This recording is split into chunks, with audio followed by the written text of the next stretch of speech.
Oil was leaking everywhere. I started by blowing off the dust, then slowly removed the nearby parts. Last time, someone just slapped some glue on the outside. A quick fix that didn't last. Now we're doing it right. No more shortcuts. The screws look familiar, like ones I've seen before. This old car's finally getting the care it needs. And this is just the beginning.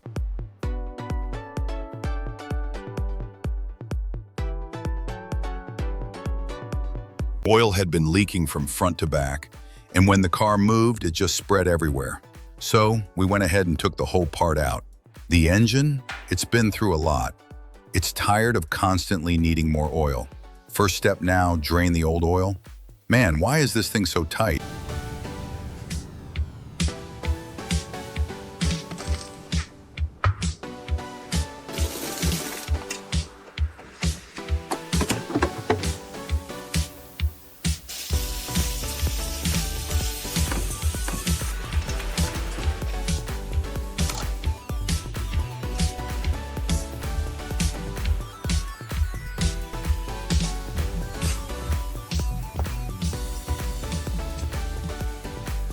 All right, we got it loose, and it's coming down easy. Lift it slow, real slow, and just like that, the engine dropped. Yeah, that was a tough one.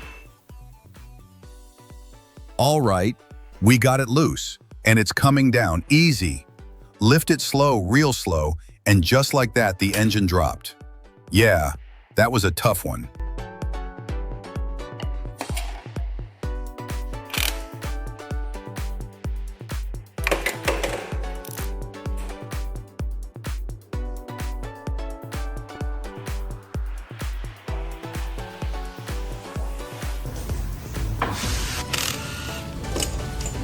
Now we're separating the transmission from the engine. Got it. This one's a dual clutch setup. All right, lift it. 1, 2, 3. Okay, lower it slowly. The exhaust bolts, completely stripped, every single one. That's gonna make things trickier, more work ahead. But hey, with a car like this, it's all part of the deal.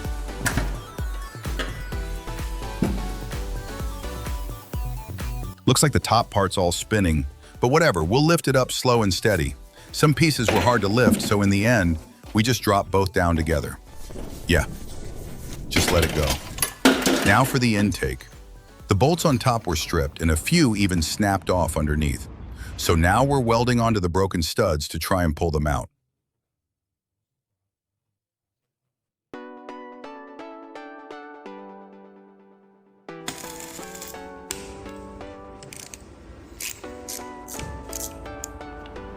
We ran out of time during the day, so I started tearing down the engine at night.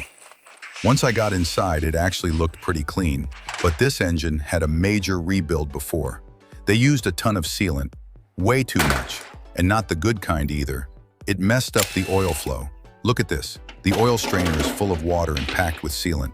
Too much sealant like that, it just blocks everything up. More isn't always better. Easy, easy. Be gentle with it. Let me take a look.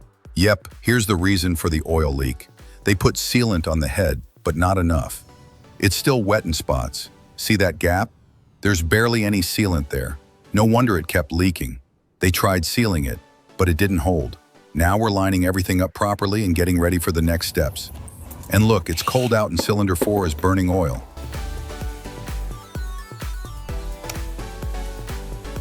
Whoa, that light's bright. Hurts my eyes. And no, I'm not trying to blind you. Cylinder 4 is burning oil bad. The other side looks way better. Tap over there. 2 alignment pins, I said. Looks like someone worked on this before. See the 6 they marked? Lay some paper down, I asked. Nope, had to do it myself. Then I joked, any ladies watching the stream, drop a comment if you're here.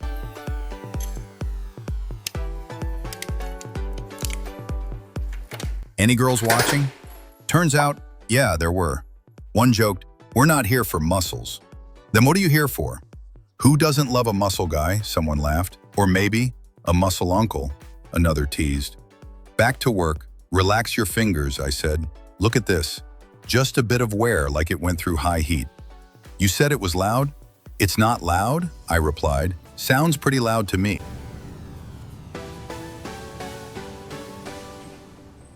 I pulled off the oil cap and pointed out cylinders 2 and 3. I usually apply sealant toward the front, I said. That's where it holds best, but whoever did this last time, they sealed it toward the back. Check this out, guys. See the color difference on both sides of this bearing? One side's coated, probably more wear resistant, and wow, it feels super smooth. Go ahead, feel it. It's kind of satisfying, I joked. Taking care of a car is like having a wife, I said. You gotta treat her right. And honestly, cars are cheaper than wives. If it were my car, I'd pamper it every day.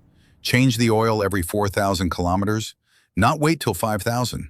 Scratch the paint, I'd fix it right away. My car, always shining, lights perfect. But what I really care about is the interior. Gotta keep it clean and fresh. All right, guys, the engine's fully torn down. Tomorrow we'll clean it up and check what parts need replacing. We also got the springs reworked, just came back. New valve seals too, all freshly swapped. Look at that engine now, clean and shiny like brand new. And it feels smooth, real smooth. After the live stream, the crew went out and haven't come back yet, and it's already afternoon. But we've got to keep moving.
The engine's all put back together now. Next step, we'll bolt it up to the transmission, then add the surrounding components. Once that's done, it's ready to go back in the car.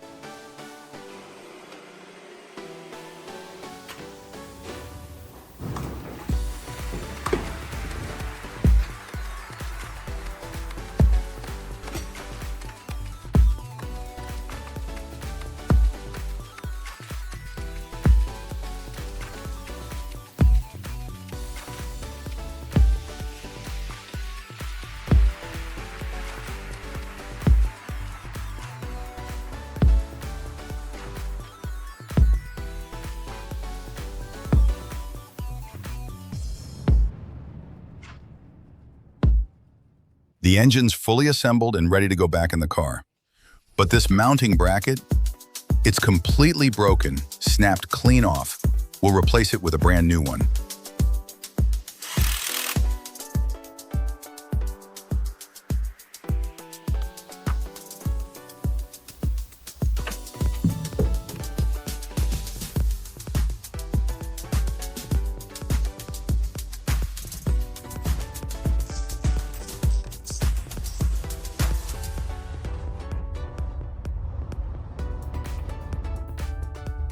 It's all good. Even old Ding had the same issue. All right, guys, I'm back. Master Yang pretty much finished the setup, even stayed late to get it done. Now it's fully assembled. Let's fire it up and see how it runs. Let's hope it doesn't blow up, I joked. Start it up, Master Yang. It made a slightly rough sound at first, but that's normal. It smoothed out quickly. It was already almost 11 p.m., so we called it a night. Tomorrow, we'll mount the tires and take it for a test drive. Check for oil or coolant leaks. And that'll be a wrap, guys. The next day, the Haval is good to go. Drive smooth, no issues. Right? If you want your engine to last, you've got to take care of it. Keep up with maintenance, check coolant, avoid overheating. That's the key to a long engine life. But if you let it run forever without proper care, sooner or later, it's going to break down. And hey, if you guys enjoy engine repair videos like this, drop a comment below. We'll make more for you.